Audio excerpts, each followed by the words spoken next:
Hi, I'm Donna Jordan from Jordan Fabrics. Today, I'm going to show you how to make a quilt called Fuji Stars. This is designed by Debbie Matty from Tiori Designs, and I've actually already made one of these quilts. It's got these nice big patchwork squares, and you can see that I've got these butterflies in the center of each square. These are from a panel, and the pattern gives instructions for using either a panel or for using fabric.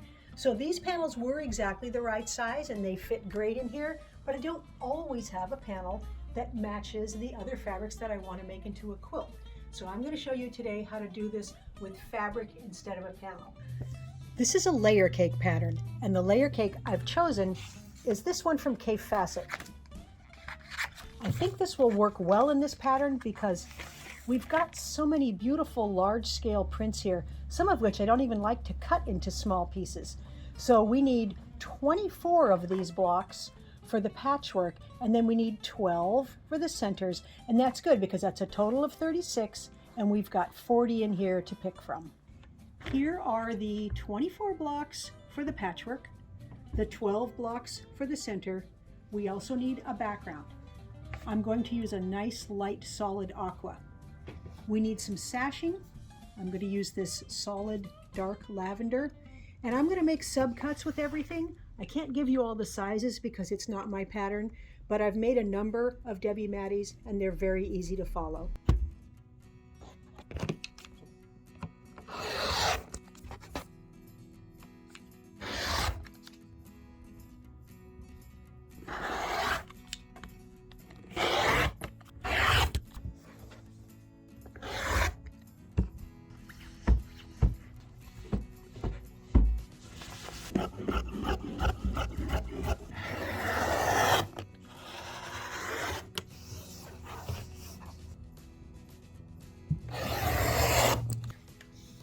Cutting is done, and the next step is to take these two larger squares and we're going to put these together first into half square triangles, then into quarter square triangles. So we need to mark the back side of these on the diagonal. I'm going to use a light pencil line, so I'm just lining this up from corner to corner and drawing a light mark.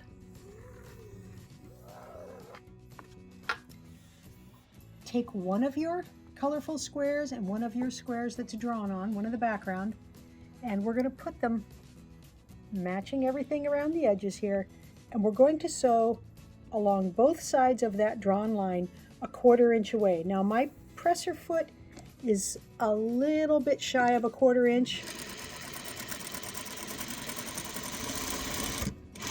and I'm just going to go down here close to that,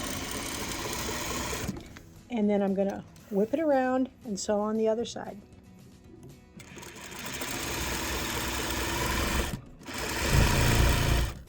Once they're all stitched up, cut right along that drawn line. So we're basically just cutting it in half here.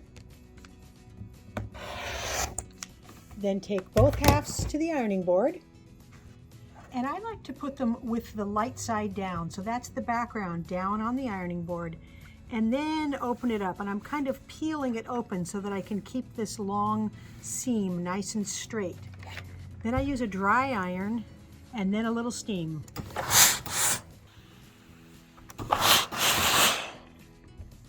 After they're all ironed, we're going to take half of them and we're going to draw a line across the middle of the back in the opposite direction of that first seam there. So draw on half of them. I'm going to pick one of the squares that's drawn on, and then I'm going to pick another one that doesn't have a line that's got a different fabric. And I'm going to put them right sides together with the print on the solid and the solid on the print. And we've got our seams going in opposite directions here. So that one's going up and that one's going down. And I can feel right in the middle here if they're right up next to themselves. So you could peel it open and look and see if you've got them meeting, but you can feel it with your finger. And now just stitched down one side and up the other, just like we did before.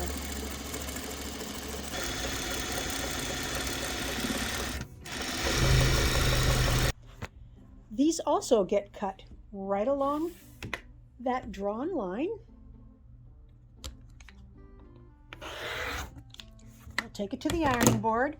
Now it doesn't matter which side you put down because it's half light and half print. Peel it open again.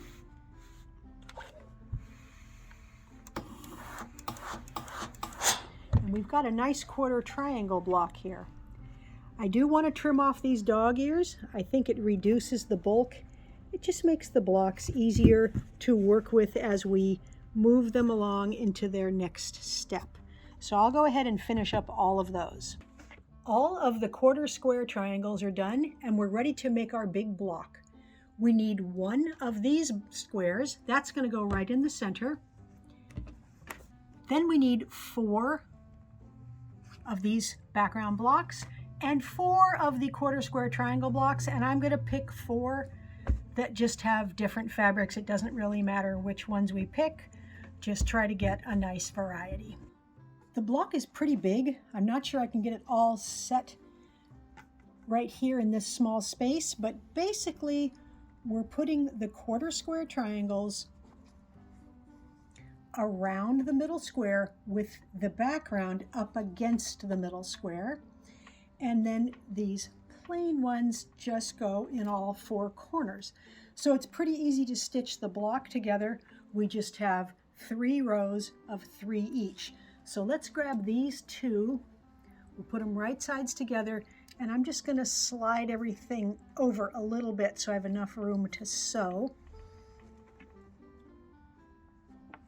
The quarter square triangle blocks are exactly the same size as these background blocks. So it's pretty easy to sew them together.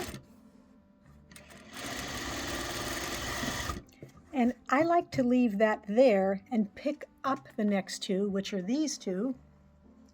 Put those right sides together, carry it over without turning.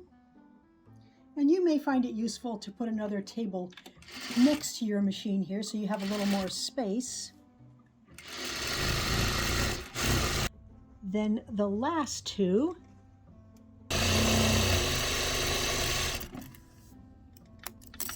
And I'm going to leave those blocks together. We'll open up this one, take the top piece, stitch it onto here.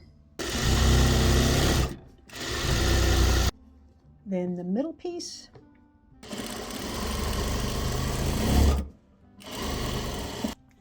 And the last piece.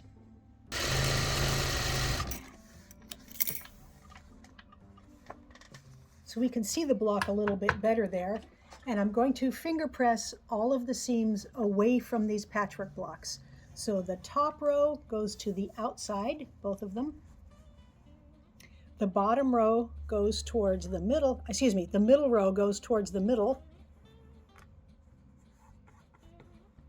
And then the bottom row, again, away from the middle. And finger pressing is sufficient right now. It'll make it real easy to get these rows matched up. So all we have to do, flip that over and sew these 2 seams here.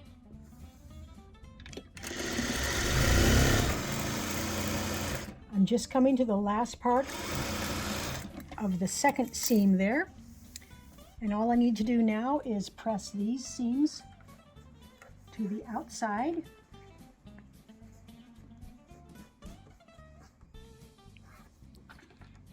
And then this block is done.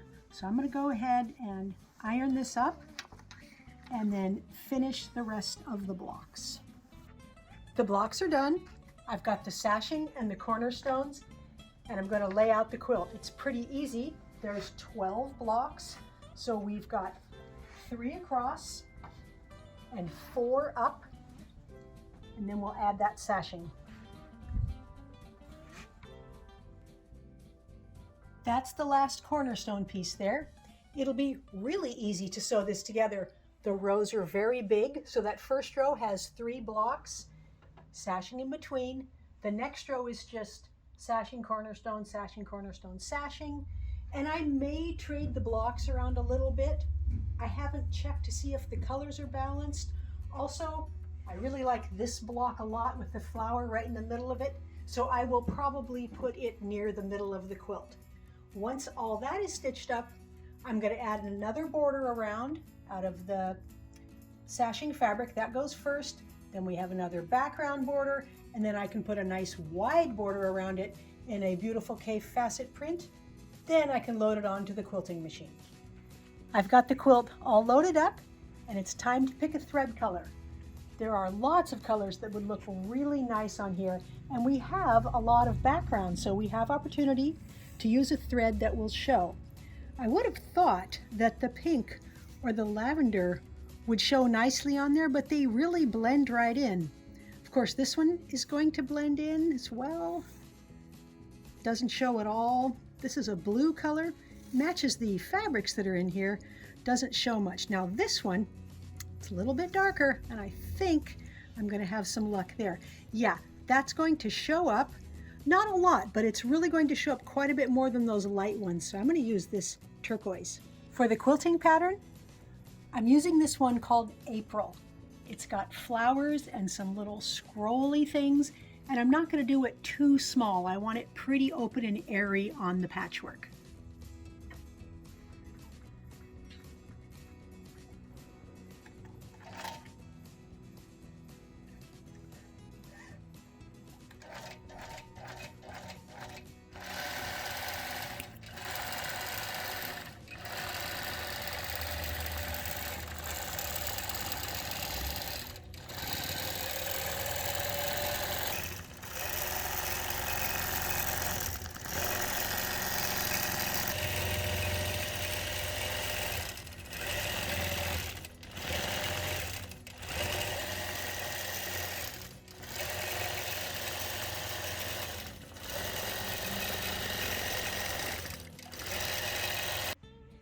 I've got the whole Fuji stars quilt done.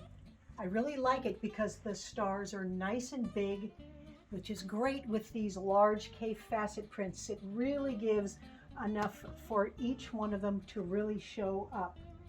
The sashing and cornerstones, they just frame each square so nicely. And then look at the border I used here. The borders are cut the long way, so this size took 3 yards, and you get a nice big piece with no seams in it. You can see that quilting there, it fills up those empty spaces quite nicely. And on the back side, I used a great big Kaffe facet print with big bold flowers. The back side is almost as nice as the front. Of course, I like the patchwork a lot better. So the pattern has 3 sizes included. This is the queen. It's 95 by 118, super big. There's even a bigger one. There's a king size that's got 4 by 4 blocks. Then there's a wall hanging size that's just this big right here. Here's the quilt I showed you at the very beginning of the video with those butterfly panels in it. One thing I wanted to point out, I made the borders smaller here than what the pattern called for because these are plainer fabrics. The pattern has these nice big borders, and that worked out great with this large pattern, but I thought for this one they would look a little bit better smaller. Now I like both of the quilts. I love the panels and I love the big Kaffe facet fabrics here. I like the light blue background a lot, this aqua background. I'd be interested to know which one you like better, so you can leave me a comment and tell me Kaffe facet or the butterflies. Thanks so much for watching our video today. I hope you enjoyed seeing the whole process of how a quilt goes together from start to finish. I always have a lot of fun seeing the fabrics and seeing the finished quilt. Now at the end of every video, we do a giveaway. Today's giveaway is a quilt called Pebble Path. This is one we made in a video a couple months ago, and these are fabrics called Machiko. They have kind of an Asian feel to them. We've got some koi fish, some cranes, some mums, some butterflies. There's some metallic accents here. Very pretty prints. On the back side, we've got this nice bamboo. It's very easy to enter the giveaways. All you do is click the link right below this video, and it says giveaway. And then you enter your name and your email address, and we can send this to a winner anywhere in the world. So good luck. Now, if you like our videos and you want to support us, the best thing you can do is subscribe to our YouTube channel. That really helps us out. Happy quilting!